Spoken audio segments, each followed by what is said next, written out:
Hello guys, dito sa aking school, ayan yung mga classroom may ganitong lagayan ng mga cellphone kapag medyo maingay, gusto mong i-collect yung mga cellphones nila, ayan, lagay mo lang dyan. Yung mga bata, sila na yan, alam na nila yung numbers nila.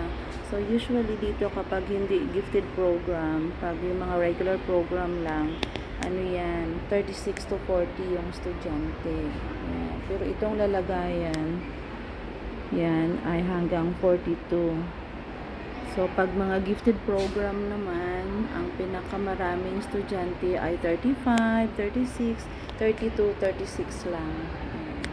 So, maganda. O, diba?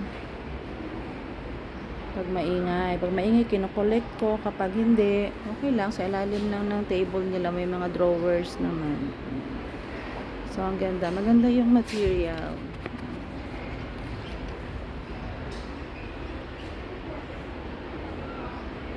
Bye-bye, guys.